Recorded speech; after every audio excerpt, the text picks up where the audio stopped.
Hey guys, I'm Chris. And I'm Mike. And welcome back to this week's No Limits, the Mitch Rapp podcast. Haven't said that in a while, Mike. How you doing? It's been a while. I am doing good, but you, my friend, have been doing a little traveling. You sold some Taylor Swift tickets for a profit. You got a lot going on, as always, in the Furman household over there. Yes, it's always a circus act over here. Yeah, just got back from a 2-week trip to the West Coast. It was good. We actually got a pod in and did our patron book club with Peacock and the Sparrow. I had to cut it a little early because I was currently at a conference, but I was loving the conversation we were having. They were all like kind of on the same page with what we were thinking. Love that it's a very, it's a cerebral book, and I feel like that's what it's meant to do. It's meant to like get you thinking, get you talking. Like, you come out of the book and you want to like engage with other people about it, like what went on, Whereas I feel like me and you have like a deep like love for Mitch Rapp, but it's different to juxtapose that book to this book. That's true. When you're like coming out of it just as a fresh reader. And apparently she followed us on Instagram. Yeah. She followed us on Twitter. We're getting some love, and that's thanks to Mark. She wants to get on the pod. Oh, big shout out to Mark. Got to shout out Mark. Mark got us a signed book by I.S. Berry at a conference down near him in Virginia Beach, and really promoted the podcast, was giving out stickers, was wearing our swag, got his t-shirt. Job well done. We can't ask for a better community of listeners than you guys, the patrons. And like Chris said, we had a blast talking to you. I was glad I was able to stay on another 45 minutes or so. Yeah, you guys went well off before I logged off. Yeah, dude. Good. No, we kept going. We had a lot to say. We even got to get some people's feelings on Capture or Kill, because this is the Mitch Rapp podcast. Yes. What we're talking about is our other feed, No Limits, the Thriller podcast. We're doing a whole bunch of books over there, including Jack Carr, Chris Howdy, Andrews and Wilson. So much. We just covered The Peacock and the Sparrow by I.S. Berry. Definitely check us out over there for more than just Mitch Rapp, but we know a lot of you guys are here for Mitch Rapp.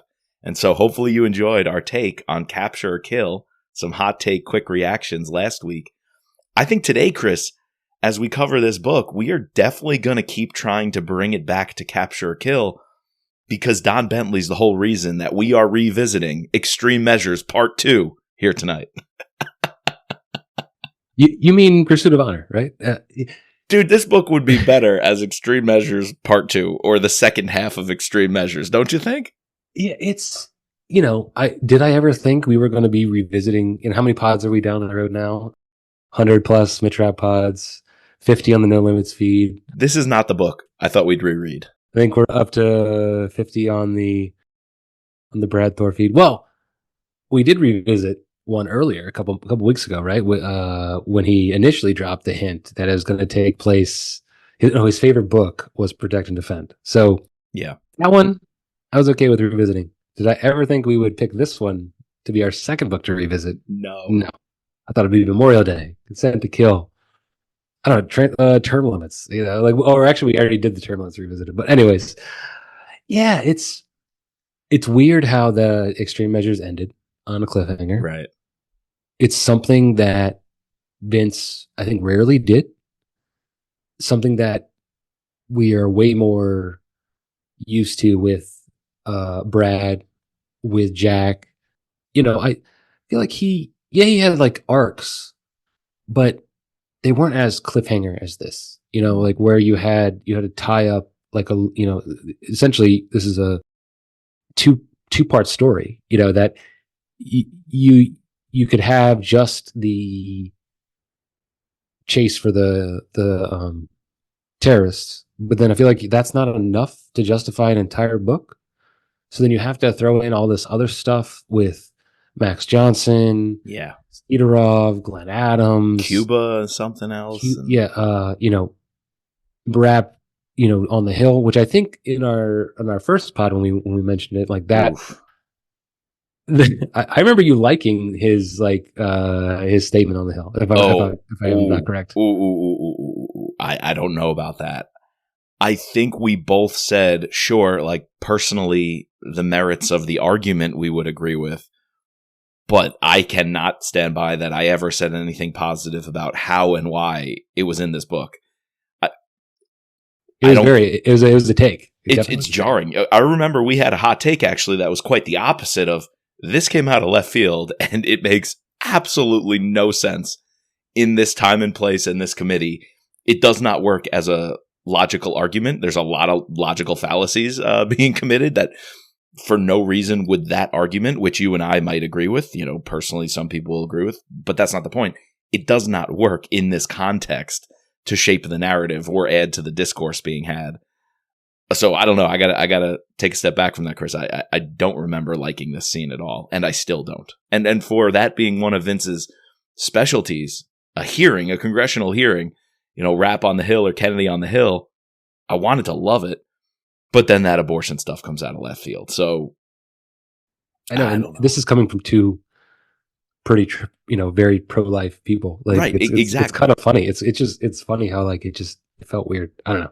Yeah, it felt strange. I still didn't buy it when it happened. I was like, oh no, this is that train wreck of a scene where, yeah. And then even worse is like Nash high fives him at the end and is like, whoa, where'd that one come from? You really buried her. And I'm like, what? Yeah, and Kennedy gives him the opposition research and Kennedy nudges him that this would be a good direction to go. No, Lonsdale. Lonsdale's the one that gives it to him. Lonsdale, right. The other Democratic senator. Yeah, I had no idea where that came from. So, yeah, I think there's little things like that where Vince is trying to mesh. He obviously wanted to wrap up Extreme Measures Part 2. The conclusion of Extreme Measures, but that wasn't enough to flesh out a book. So you had to add in all these other things. Mitch going back and forth. He's going, he's up to New York City. He's down to where he was trained at the farm at Lake Anna, then back to DC. And then this whole, I don't want to shit on it too much because I feel like there are individual scenes that are very good, but the cohesiveness of it is interesting. And I mentioned this quickly before we got on the pod. It's really intriguing. The thing I got the most out of this book is to revisit this after reading Enemy at the Gates. Yes. Because you kind of have a new take on everything that involves Mitch and Mike Nash and how we get from here to Enemy of the Gates. And everyone who said that was out of left field, I would tell them, even though it's not my favorite book, I would tell them to go back and read this book. Right. Because everything is there. Right. Everything is there. And I think that's helping me make more sense with the decision for Don Bentley to plug in here between this and The Last Man. Because you also see a little bit of, we'll call it the Nash fall apart or downfall in The Last Man when Kennedy sidelines him. Here, Rapp is questioning him. By then, we totally see Kennedy wondering if he can still work at the highest echelons of intelligence gathering. Oh, yeah. And that's when The Last Man, she starts to doubt him. Right? She starts to doubt him. She starts pulling in Coleman. This is to do her dirty work with Mitch. And then the next one is the rest of them. Yeah. So I actually think I see more, having reread this book, of an opportunity for Don to explore that dynamic because Nash has to play a big role in the next book. We knew there was fallout of Shannon being taken. Just look at the ending line. I'm going to go take care of my family now. And he walks out and Rapp really convinces him, you can't do both these jobs. You got to choose, Mike. And it's so heartfelt that he has to give up a piece of his identity, a large part of his identity, his down the range, in the field kind of work and training. But he has to do that for the kids, for their sake. And we're going to have to get into the whole Rapp plan to oust him. But we truly never saw that play out, right? I want to ask you a few questions about what Rapp did here to his friend. Was Rapp being a good friend? What Rapp did to one of his teammates, a guy he's supposed to be a team leader for, a colleague, someone you're supposed to work with.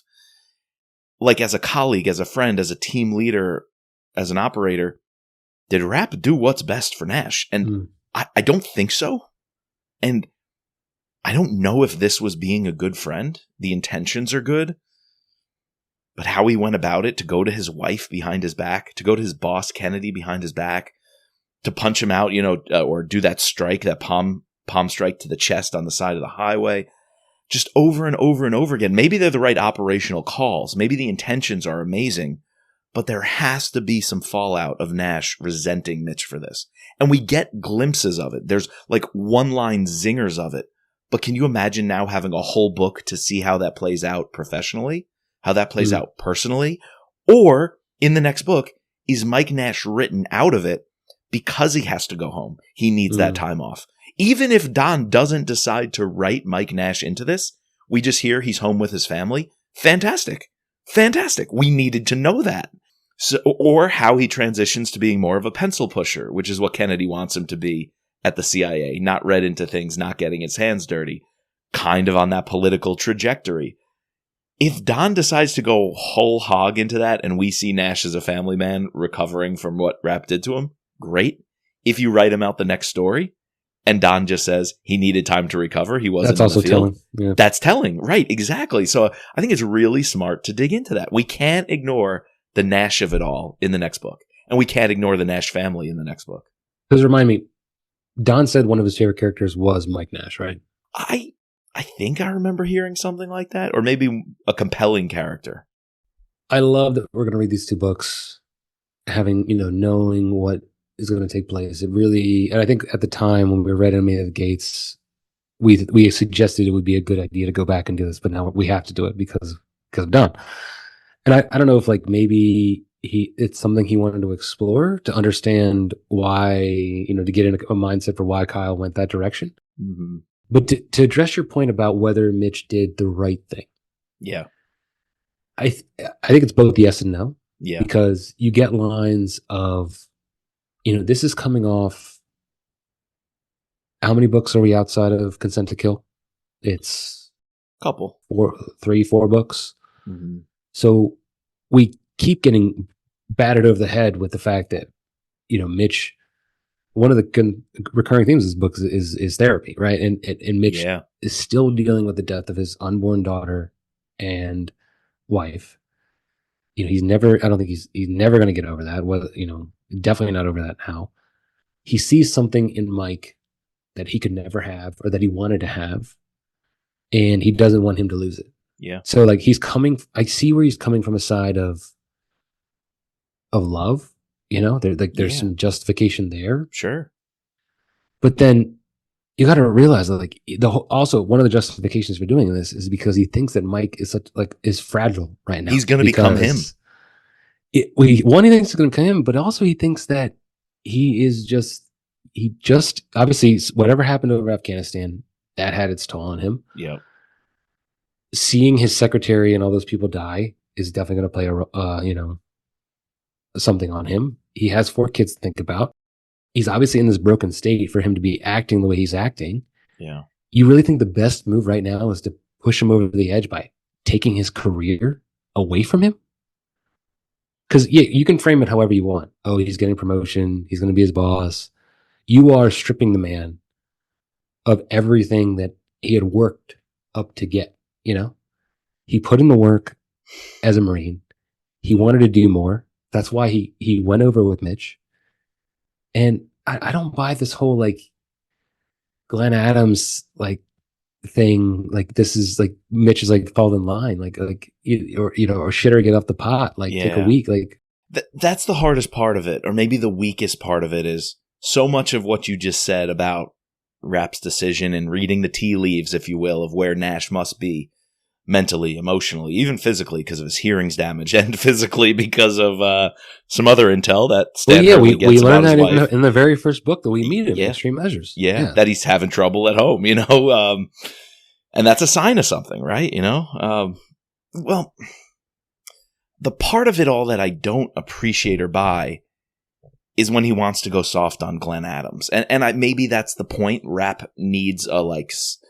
Rapp needs to see it and realize how dangerous someone like Nash who's damaged could be if he's operating. The whole, we have to give him his due process and we can't be snatching American citizens. I don't know if I bought that Nash had gotten to that point yet where he'd be questioning. But again, it highlights the difference between him and Rapp. So did you think it was weird that he was so Mr. Patriotic, constitutional American, Glenn Adams has to have his rights? kind of guy, or was that right that was a crack in the system that told Rapp he needed to make some moves?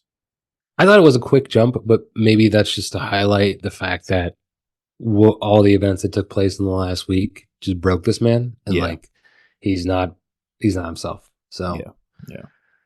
because Rapp purposely withholds the fact that not only did Glenn Adams have the guy bug the doctor's office, but Right. also Doc Maggie Nash's his wife, therapist's office. And I feel like if he had known that, yeah, would he have thought differently? Well, that goes back to the question of Rapp as a friend, a colleague, and a team leader. Is he doing the right thing, not reading Nash in on those because he has questions about him? Obviously, we love Mitch Rapp. Yeah, but he's not perfect. Is Mitch ultimately selfish? Yeah, no, he is, because you have to be. But what is that like when you have someone like a Mike Nash in your life? I feel like Scott Coleman, especially because we know him as the term limit Scott Coleman, you don't even have to question him, right? Like, we know Scott Coleman's background. He's that man in the shadows. He'll do anything. He'll get his hands dirty. So Rapp being selfish is like fine if you're up against someone like a Coleman or operating with someone like a Coleman. But it's so smart to bring in a man like Nash, who's much more identifiable for the reader. Yeah, and I think that's why both me and you navigated towards him. But it's also why he and Rapp can't get along. They like literally cannot be a Scott and Mitch. A Mitch and Mike has to be way different than a relationship with a Scott Coleman or a Mick Reavers or Joe Maslick. Those guys are just muscle. Mike Nash is way more of a human, a citizen, a human, a family man. So maybe it does make sense that he turned that quickly. Maybe it does make sense. It was just a little jarring the way it was written so early. He's like sulking on the couch with his Baltimore Orioles cap. I don't know. Maybe it was just the way it was all set up. But and Hurley's even like, don't mumble when you talk to me or whatever, or something like that. Yeah, Hurley's just an asshole. It's very interesting. Fantastic. This is the second time. I love Hurley.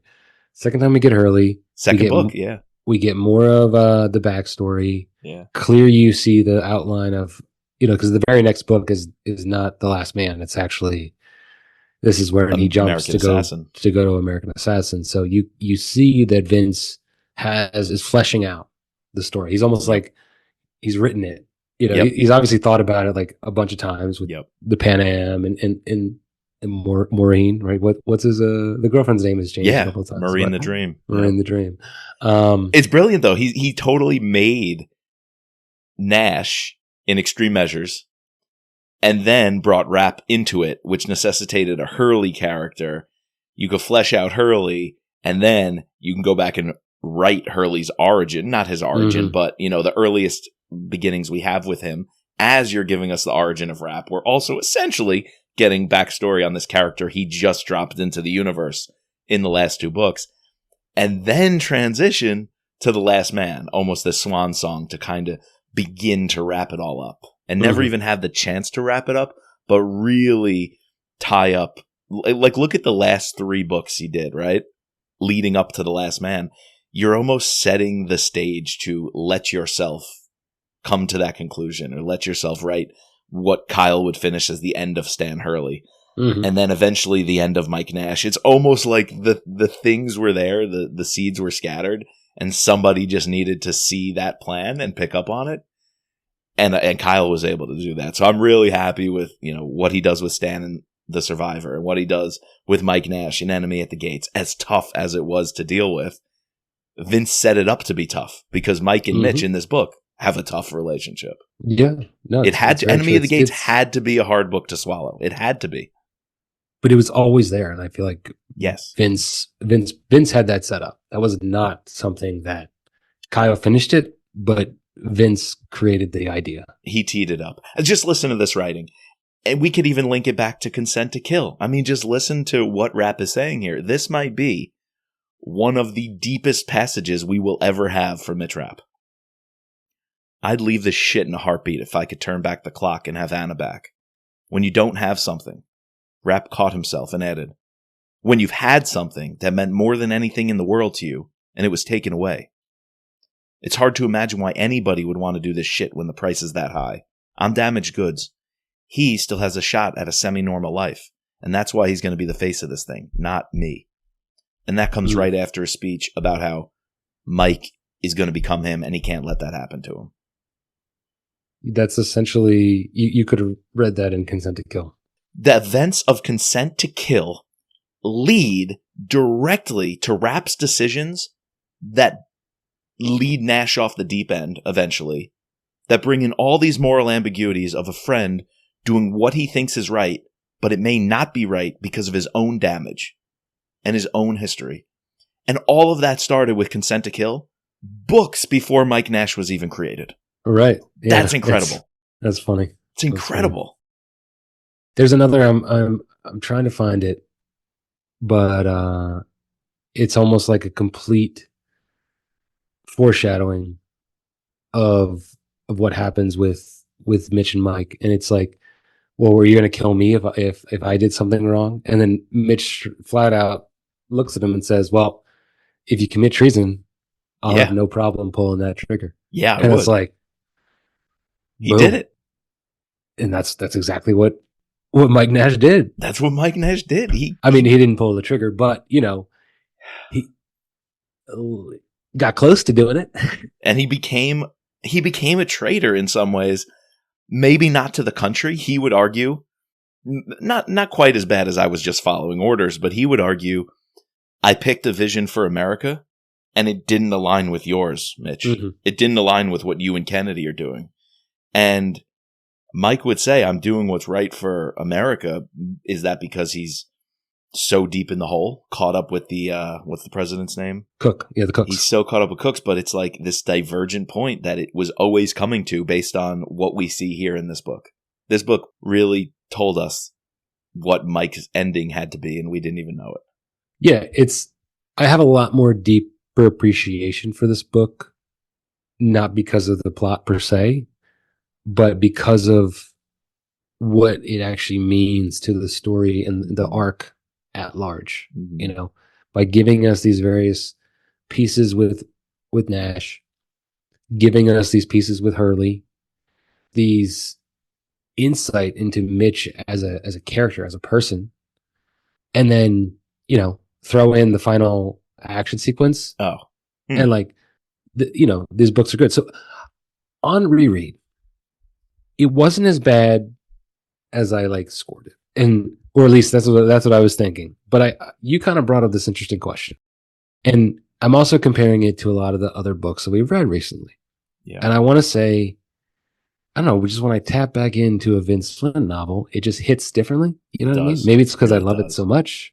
But you posed the question: replace Mitch Rapp, Mike Nash, Kennedy with Bob, Dick, and Harry. Bob, Dick, and Sally. Does this book hit that hard? And I would argue that no, because of what everything we've just said up to this point. Yeah. Half the reason why we're loving this book on reread, or not loving, but we appreciate this book on reread, is because of the puzzle pieces it adds to the entire series. Yeah. The long-term arcs. Mm-hmm. Since you mentioned it, just to get out of the way, we are going to have a long chat here about the ending sequence, as we did the first time we read it.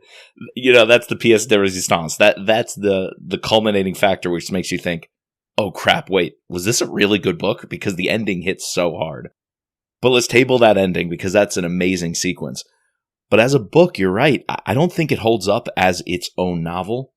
You drop it into any other series that you don't care all that much about, it's not going to hit. Or you just change the names and try to make this a standalone, it's not going to hit. It doesn't make sense as a standalone. It does. One, it doesn't make sense. And that's why I said Extreme Measures Part 2. This book needed Extreme Measures, and Extreme Measures, in a sense, needed this book. They elevate each other. Same goes for the whole series. Seeing what happens to Mike Nash long term. Seeing, why do we drop the Stan Hurley character into these two books? Oh, wait, American Assassin's coming. Every piece needed the other ones. This is a very interesting book to say as a standalone. Most of the other Vince Flynn novels are pretty standalone. Yeah, there's a little bit of I feel like if you pick this up as your first novel, you would be completely lost. You would be completely lost. And yes, do they give a rundown on the NCTC hit? Sure, we get a recap of it. Did they give you a little background on Barbara Lonsdale and what she did last book? Sure. Did they talk about the Hawk and Dove and the other bars in DC blowing up in this terrorist attack? Sure. But unless you know Extreme Measures, you really don't fully grasp the importance of those things. And even the Nash family, Yeah. You can fall in love with them here in this book, but I mean, I want to see them on the compound, Right. Anna and Maggie, or Kennedy and Maggie, we don't get to see yet. They talk a lot, they have a lot of little chats. So I feel like there's other things that make this book better. And put it this way. When we first scored this book, I was very harsh. We were both harsh. We gave it a C-. And we totally were doing that. We both gave it a C-? We both gave it a C-, dude. And we were both doing that on a bell curve of the Mitch Rapp books. It was all we had it to compare to, because that's all we had read on this podcast. Yeah. Now, I'm rereading it again. And parts like the final sequence, the parts like depth of the Nash-Mitch relationship, make me want to put this thing to a solid B. I think I would say B-. It's a B-. But if you remove it from this series and just drop it into any other series with different names, it's a you C-. can even have the same things going on. It drops right back to a C-. It might be even a little bit less than a C-. Might be even less. Exactly. But the fact that it's in the Mitch Rapp universe, I want to jump to a B-. What does that mean? Is it a good book? It's an important book. It's an important book. Yeah, there we go. Parts of it are good. I'll go that far. Yeah. It's interesting. Yeah. So to get to some of these other parts, these kind of missing links, I did a little experiment. You saw me taking some notes when we logged on. I was trying to figure something out. Mm-hmm. Listen to this list of characters, and then I'm going to tell you something. I don't know if it's shocking, but it just makes me wonder what Don's going to do. He could drop all of this, but just listen. Glenn Adams, Gabe Dickerson, Sidorov, George Butler, Catherine Cheval, Art Harris. All characters in this book never mentioned in The Last Man, the book that comes sequentially after. They're this. not. No. Not mentioned once. The French DGSE chief, Catherine Cheval, who gives key intel to Rapp. George Butler, MI6 counterterrorism chief. Those two characters was cool. I liked that whole meeting up in the Azores for every 3 times a month. Sign me up. It's a cool meet. I want to see Rapp and other, of the top brass at the CIA doing those things. But they don't come back. So that could be maybe they're just replaced, right? Different people are in their positions. Mm-hmm, mm-hmm. Art Harris, this FBI guy. Was he in Extreme Measures too, right? I was going to say, I feel like we've heard of him before. We don't see him moving forward, so it makes me think it was Extreme Measures or maybe somewhere else. And if you are going to have a Nash family connection, Mitch says, what if this was your daughter Shelley who was taken at the Lincoln Memorial? So we know Art Harris has a kid. Just if you're going to go into the Nash family dynamics, or Tommy Kennedy or Shannon and Rory Nash, maybe we got Shelley Harris somewhere in the mix as a friend.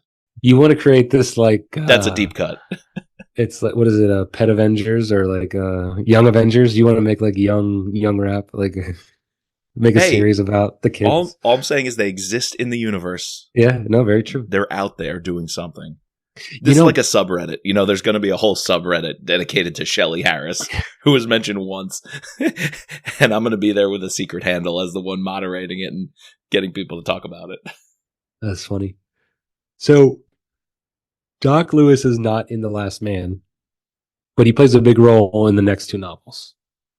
Exactly. We go back in time to see Doc Lewis, but do we get Doc Lewis ever again? After Pursuit of Honor ever again? No, but he definitely had popped up a couple times throughout the series up to that point. That wasn't the first time we met Doc Lewis. No, he played a key role, and that's another one of those, with this book, he was planting seeds. Doc Lewis does come up in The Last Man. I left him off of that little list I just gave because he is around. So he actually, I think, plays a key role in kind of unpacking the Louis Gould stuff. Right, that's right. Rapp understanding what Louis did and why he did it. But that's something that Kyle dropped. Yeah, and Don can lean into. Gabe Dickerson. Don't think we see him again. He definitely does not come up in Last Man. I don't know if we ever see him again. He's the one who was doing the surveillance? No, Gabe Dickerson was the political guy that Kennedy brought in to meet Rapp in the very beginning. Oh, that's right. That's right. He's like a lobbyist, yeah. Who's Campaign that character manager that Kyle comes up with? He reminded me of him. There was one. I forget, but you get the sense that he's like an elder statesman, Stu Garrett. He's as savvy as a Stu Garrett. He can run a campaign. He can get things done in Washington, but he's got the moral compass. He's the elder statesman, of politics. The interesting one on this list is Sidorov, especially because we kind of get a cliffhanger with him, and it completely was sending me like Damien Losa vibes the entire time. Yes, because another shady criminal who does Mitch a favor, and Mitch essentially says, "Oh, you can have anything from me." And then we finally got the payoff for that in the last, Kyle's last book. But we got a similar setup here with Sidorov, and never see him again. No. And they have this quid pro quo understanding. You scratch my back, I'll scratch yours. Maybe we can help one another. Is there an opportunity for Don there? So that was where I was leading with all this. Out of this list, who do you most want to see Don Bentley run with in the next book? Interesting. I think Doc Lewis has to be there. Yeah. I think Hurley has to be there too. Hurley has to be there. I think that's a no-brainer, right? That's amazing. Another author getting to write Hurley and put words in Hurley's mouth. If there's any character where I think you really have to stew over every word he says, every line of dialogue, I think you really have to get Hurley right. Like you have to pour your heart and soul into what Hurley says every time he opens his mouth and get it right. Because Vince, I think I said this as a hot take on our first Pursuit of Honor episode. Vince's best written dialogue, the words that come out of a person's mouth in all of his writings, is Hurley. Not his best character. That's Mitch Rapp. But I think the best dialogue and words that come out of a character's mouth written by Vince Flynn was Stan Hurley. And especially because you see it in like two different stages of his life. He's still given zingers when he's old, but then when we're first introduced to him in Killshot and American Assassin, he's been throwing zingers his entire life. So. Yeah, but it's all tough love also. Mm-hmm, mm-hmm. You could tell he comes from a place of deep, deep love and care for people, but he can't show that. His words kind of hide it, but it is there. And how much he loves Kennedy. So Max Johnson, they wanted to turn him, right? That was their goal. They were even saying he can do a lot for us. The tech side of things. Doesn't he like do something with the phones and the phone lines and tracking? Apparently, he's a valuable guy. Yeah. Could we see him and Marcus? We don't see him again, so I don't know.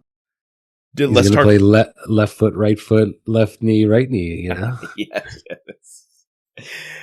Rapp certainly scared the bejesus out of him, but is that a way to get a guy to be loyal to you? I don't know. Yeah, we get a Marcus mention. I want Marcus in the book because I hated how Kyle sidelined him. That was like my least favorite thing that Kyle did. I think it's my biggest critique of Kyle's work. He just wasn't a character that Kyle liked, so Kyle chose not to focus on that. Which I get. That's your author. You're the author. You have the choice. Sure. But if I have my biggest gripe, that's definitely it. Yeah, I agree. All right, since we're going into the deep end here, let me ask you. You want some Shirley back? Do you need Shirley in your life? I need Shirley the dog, yes. Yeah, dude. From the third option, Rapp got Shirley just to sneak up on what's his name? Stansfield at Stansfield's house, yeah. Yeah. It was so funny when he was reminiscing about Shirley, and then he got like pissed off that Shirley wanted to be with Tommy, like a little bit, and then he's like, "Oh, I guess Tommy deserves it." But that was funny. Yeah, I wonder when the last mention chronologically is of Shirley. This is probably getting pretty close. Mm-hmm. I don't know if Shirley. Let's search The Last Man. Comes up in The Last Man.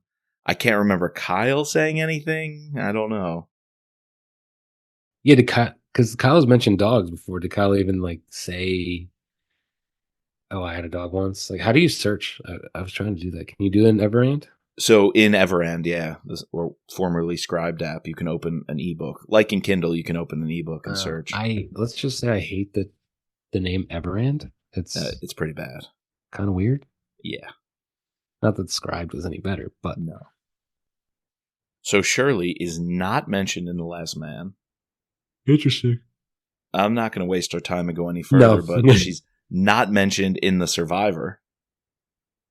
So this might be the last time Shirley's mentioned. It could be. Or Don Bentley could fill in the gap. Oh, no. Do we lose Shirley in the next book? Do we have to see Tommy dealing with that? We'll ask Don that when we get on the pod. I'm still on the kid kick. I don't These like the idea. These are good questions to bring up to sort of be like, not like these specifically, but just like we could frame it around like, all right, you chose to do this story now. 1, why? 2, what intrigued you most about the events of both of these that, you wanted to play around in this toy box? Like, was it some characters that you read that you felt like needed to come back? Was it Mike Nash? Like, what was it? Obviously he had a reason. Yeah. Well, it's also really telling if you don't do any of that and we're just super fans kind of fishing for something. This could all be like completely wrong. Well, it could be you want to go so heavy into the Osama stuff, right? Sure. And which is probably the case. It probably is the case. You want to lead into Bin Laden, so all of these things have to kind of fizzle out. You just needed a time period to take us to 2011. And you had to that just happens to fall between these two novels. Right, exactly. I think that could be a miss. I think, like we were saying, what gives this series its strength is that connective tissue, is that weaving and texturing of the universe. So I think some of these names we mentioned these last few minutes, you've gotta have a few of them mentioned somewhere. Not the deep cuts, not the Art Harris or like Gabe Dickerson. But you gotta, like you said, Hurley, duh. The Nash family, something about them. Maybe Glenn Adams. I think the least biggest stretch would be Glenn Adams, because at the end, Nash was the one who wanted, well, Glenn Adams is still alive. He's still alive, right? I wanted to ask you that. I think they're talking in that final scene, not an epilogue, but that final scene, they're talking about what are we going to do with him. They made up a cover story that he ran away to Venezuela, right? But that was just a cover for them holding him. Mm-hmm. Hurley still has him in the basement of Lake Anna or locked up somewhere. Who was the one who they said you can have the final decision when we're ready to off him? He told Nash that. Like, Nash gets to make the decision. Because Nash lost his guy, his asset who was undercover in the mosque because of Glenn Adams' fuck up. But Nash doesn't want to kill him. And Nash walks away, says, I'm going to go be with my family. Hurley probably just walks in and fucking pops him. That was a cool backstory, how Hurley knew his father. That was interesting. He was like Uncle Stan. To weave that in, like that was genius. Yeah. That gave Glenn Adams a little depth, and it gave Hurley a bigger reason to be involved. I thought that was cool. Hurley was going to take the shot. Hurley shot him. It's just that Rapp deflected it. Rapp deflected it, yeah. So does Rapp's plan come true that they can use Glenn Adams as a plant somehow? Maybe. I don't know. So, should we get into the best part of this novel? Yeah, I say we wrap it up with this ending sequence. It's the winner. The Nash family. Dude, the Lincoln Memorial scene hit hard the first time, but I kind of boiled it down in my head to just, that was a really cool thing Rapp did to save the day. It's much more than that. It is much more than that. There's a lot going on during this sequence. Yeah. So we kind of have skirted around this. Before we get into that, what did you think of the wrapping up of Hakeem and Kareem storyline? It was kind of fun to go back to. It felt a little long again, like it did the first time we read it and reviewed it. They killed one person in one house, moved to the next house, kill the next person, use their house. Killing the hunter and his son, which was kind of interesting. Vince really made you feel, right? He pulled at the heartstrings with that one. I like the different ideologies. Kareem versus Hakeem is kind of like an analogy for a radicalized person and a mainstream person who's rejecting that or seeing through it. I thought there were a lot of cool dynamics going on, but maybe stretched out a little bit. And the coolest part of all that was how Rapp uses that. He says, bring Hakeem with us on the op when they have to go storm the Lincoln Memorial, and it's a hostage situation. And just the excitement of getting Kareem on the phone and letting Hakeem just distract him and like rip into him and tear him a new one. Rapp knew that was the only kind of thing that would make Kareem mess up and give him an opportunity to come in. Meanwhile, Slick, Charlie Wicker, takes the shot of Ahmed, the sniper, so that he can go up the steps. Dude, I loved how all that came together. That was sick. Yeah, it felt a little long. Going back, it was like, it's pretty gruesome what Kareem does, like killing the father and the son and the old lady and his wife, or the old man and his wife. He goes off the reservation, man. And then, maybe it's just because we've read a couple of these stories recently where we've had villains that have gone down this path of redemption, or like path of thinking about what they've done. Seeing the light. Not that, who am I thinking? Not that Kasim eventually, like Kasim didn't really see the light, but it's like it's a different way of telling the villain story that I feel like we didn't often get in Vince's novels. So that's what was intriguing to me. But yeah, I don't know, the action and then the fact that Mitch takes out Nash, like doesn't allow him to do it again. Yeah. That also has to play a role in this whole mess up again. Oh, big time. He blames Rapp for ending his career. He blames Rapp for outing him, which let his family be vulnerable. He ultimately has to deal with Rapp probably made the right call by taking me out, because I would have made missteps. Nash was ready to walk up those steps, turn himself in, and everyone knows now Kareem just gets to kill both of them on the greatest stage with all the media attention. It's what he wanted, the American hero. Rapp knows for America, Nash cannot turn himself in and can't die. Probably the right call, but now Nash has to deal with that. I couldn't have even been the father for Shannon. I wasn't the one able to do that. Rapp had to go fucking do it. And it's like, how does he feel as a man and as a father? Rapp put him in that situation, but he couldn't get himself out of it. He needed Rapp to get him out of it. It's just like another fuck you, man. Yeah, no, it's another nail in the board, like lining up all the things why Mike would eventually turn 5 books down the road, Yeah. And every time Maggie's like, oh, thank you, Mitch, for saving our family, Nash is like, thanks for getting my daughter kidnapped. Thanks for getting my daughter kidnapped. Yeah, essentially. Yeah. So it's your fault. Thanks for making us a target. What did you think of Kareem coming unhinged? It is pretty good. We saw the path of radicalization. I think it was expected. Yeah. I think he went really, really far. And I think Vince can also tease it apart because it's like the Hunter thing. Hakeem, Western educated, knows the ways, is maybe more dangerous than a Kareem because he can manipulate us. He would have let the father live, and they would have gotten away with the attack. Or they would have gotten away with the escape, I should say. They would have gotten away longer than they did. Yeah. He masterminded how they were going to get out of there, how they were going to hide out for a little while and then be free. And so ultimately, the what was he, Lion of Al-Qaeda, Kareem, would have been propelled to this global jihad. He would have been like probably bigger than Osama bin Laden, some might argue, because of Hakeem. But it was the fact that Kareem went off the deep end and turned on Hakeem and didn't trust him and wouldn't utilize him that shows the terrorists were stuck in their old ways and couldn't modernize.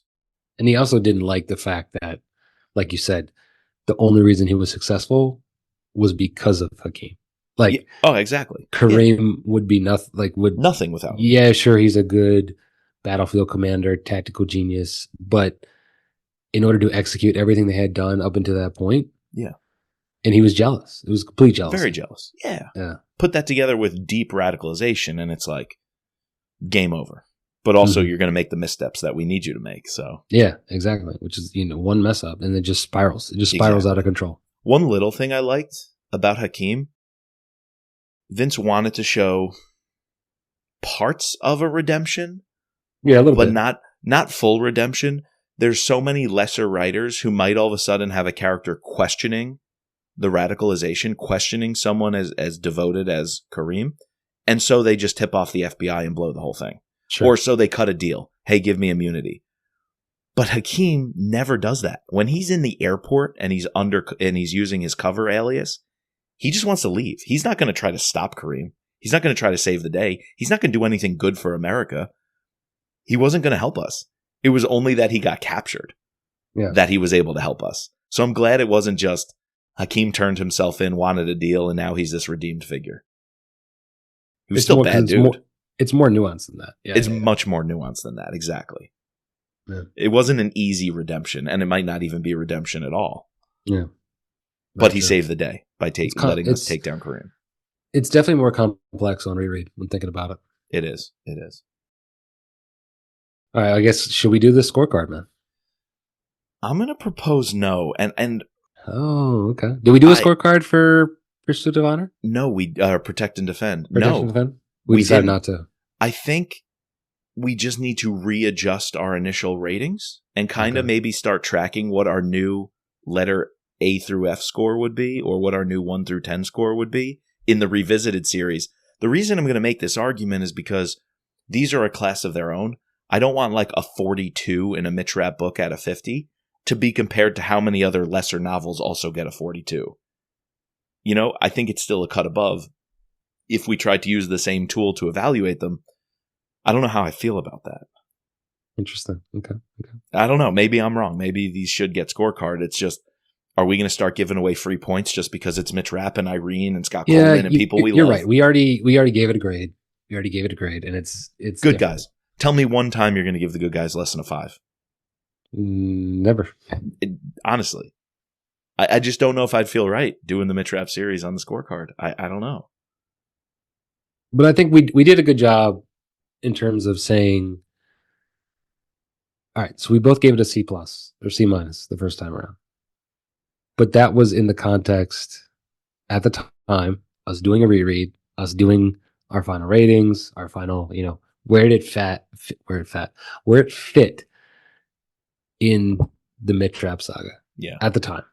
We just came off of Extreme Measures, which we loved. Both gave A- to 9 and 9.1. We were about to read American Assassin, which we both gave an A 9.5 to. You squeeze this one in the middle of those, it's not going to look too good. It's not going to look too good. It helps those books in some ways upon deeper reflection, but it's nowhere near as good as those books. Yeah. I think I would like to move it up at least to a C+. Yeah. If not, it's in between that C+, P- range. Yeah. It's not quite as bad as I thought. Now being removed. Because at the time I hadn't really, besides Brad Thor, I hadn't really started to delve into all these different thrillers and there's good ones, bad ones, everywhere in between. This still to me is a very good novel. Has its weaknesses, have its flaws. Still has, the flaws I think outweigh the benefits. So I'm comfortable with giving it a C+, B-. Yeah, I'm right with you. It would be like a 7 out of 10, like a 6.8 out of 10, maybe. Yeah, it'd be right around a 70. Yeah, I wouldn't go as harsh as I did the first time around. What did we give it? I gave it a 5, and you gave it a 6.9. So 6.9. All right. That's not a C-, then, so I don't know why I gave it a C-, but yeah. And a 5 or 50% wouldn't be C-. It would be an F. I wasn't going to go that low on the pod. Yeah. I ain't going to do that to my boy Vince. Yeah, I'd say it's right around a 70, right? Like a 70 is a good score. Protect and Defend is better by a margin, not a significant margin, but a decent margin. I think we were heavy on that because of the books we were coming off of. Yeah. We were definitely heavier on that. Yeah. But if you and I the first time around gave Protect and Defend a B- and a C+, revisited, we definitely went higher. I think we both said B+ on that. Yeah. if that one went up to a B+, this one can't really go much higher. No, it can't. Than a B- or a C+. No. So, 2 good books. Interesting. That we've revisited here. Both fall towards maybe this one, the bottom of the pack, Protect and Defend, middle bottom of the pack. So, middle of the pack. And I think that's all I want to say. Are we missing out? Are the people missing out on getting the scorecard rundown from us? I mean, well, first of all, this is running on the Mitch Rapp pod feed, so no scorecard, yeah. If you're just checking out for the first time, you're like, what the fuck are these guys talking about a scorecard? Well, if you want to know more about the scorecard, you got to go visit our other 2 series because we have installed the scorecard for all the books going forward outside of this series. That would be the No Limits Thriller Podcast feed and the No Limits Scott Harvath feed. Yeah, I think we just leave it at that. That's fine. Super excited to cover The Last Man. Yeah. Because what did we give The Last Man last time? Give a little tease. Last Man got an A from the both of us. A 9.8 from me and 9.3 from you. I think there's a little nostalgia built into that, or a little bit of an emotional bump. Yeah, Vince's last book. Being the last book, the Swan Song, yeah. But it's a good book in the end. Are we doing Don a disservice by reading these 2 books? I think maybe in that we're going a little too deep, and I think we have to end this pod with, just let Don be Don, just let Nash be Nash. Yeah. However he's going to take this story, let's roll with it and take it for what it is. Sure. But he's purposely put it in between, so it's it's natural for us to go back and he even said go back and revisit these. So. He chose this time period as the one to insert himself into, and so there are consequences to that. You can't just choose the time period and then ignore what was going on at the time in the series. I will be more pissed off if he nothing is mentioned from from this book. Completely. Absolutely. There has to be something, but it doesn't have to get in the way of him telling the story he wants to tell. I still want to give him that license. I get that. Yeah. That's a tough balance, though. That's something from Extreme Measures or from Pursuit of Honor has to come up in the next book. We have to get from where we are at the end of this book. We have to somehow have reason to believe that Mitch is running around unhinged in Afghanistan. And I think Bin Laden might be a good way to get us there. Because that's what he's doing in The Last Man, right? So yeah, he's shaking down that one Afghani army general guy who's playing for both sides, and he's shaking him down hard. That's how it starts. Yeah, exactly. And then I remember we like it The Last Man because he starts running around to all these different embassies because the guy is leaking. What's his name is leaking all the information about the CIA. Joe Rickman. Yeah. One of the best villains that Vince created. Because of maybe how Kyle dealt with the aftermath of him, but yes, he's good. I guess you're right, but we got to believe that a hit's okay. Do we get Rickman? Do we introduce Rickman now? Oh, that's very possible. That's intriguing. Especially because Rickman was one of those guys on horseback inserted by the CIA. Yeah, with the Mujahideen. Very early in the game.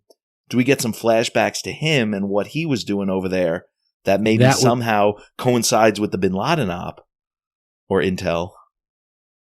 If we don't get any reference to Pursuit of Honor, okay, I don't see how you avoid, unless he's going to completely sideline Mike Nash. It could just be Mike Nash's home with his family, and now Mitch Rapp is going after Bin Laden. Okay. It could be that. That explains it. Perfect. Okay. But it would be super cool if you have Rickman in here, and he's like a good guy. No hint. He's just a good dude. You completely, that would be cool. Even if they're just in a meeting sometime and Rickman says one thing and passes a folder to somebody and done, you don't see him again. Yeah. Here's another one, Rogue One. You know how Rogue One, their whole story led to that epilogue, which was the clue to destroying the Death Star in A New Hope. Mm-hmm. It was like the intel passing the intel off. That scene where Vader comes in Rex's house. Can you imagine if Louis Gould getting the file to take out Mitch Rapp? Whoever hired him to take out Mitch Rapp was because they found out Mitch Rapp was involved in the Bin Laden evidence collection. And so this is somebody wanting to take out Rapp as a revenge for his job hunting down Bin Laden. Interesting. Yeah, when I was watching Rogue One, I don't know. At some point when some of them started dying, I was like, "Oh shit, They're not around. everybody's gonna die." Yep. Because I remembered back to like the first line of A New Hope. It was like everyone died getting this information. Like, Exactly. And we're like, oh God, this is that. this is that. Yeah, yeah. No, that would be interesting too. To pull parts from each, the past and the future, put it together while also trying to make your own story. I think that recipe for success. Oh my God, what if there's something about Claudia? Mm. Because if we're getting Louis Gould, Claudia is his like accomplice and logistics person, the brains of the operation. Do we get to see Claudia at any way putting together a package to help Louis Gould hit Rapp? Intriguing. Dude, if she offers any like opposition research to Louis so that he can have a better chance of assassinating Rapp, that'd be tough. Well, Louis doesn't know he's going to hit Rapp. When he opens that package in Last Man, there's not much time between him taking the job and realizing it's Rapp and being like, oh shit. He didn't, damn it. He didn't even know it was Rapp until he was ready to take the shot and got the because he gets the text. He gets the text. Oh, so never mind. My whole theory's out the window. But we could get a line where it's like the people who hired him. Yeah, exactly. We can hire Louis Gould or something, you know. Yeah. When we read Last Man, I want to see if we get any hints at who it was that hired Louis Gould, because I don't think we know too much. Isn't it Rickman? Is it Rickman? Oh, so Rickman would have to be tied up in all this. Yeah. And does that tie back to whatever happened with the Bin Laden raid? With the Bin Laden raid.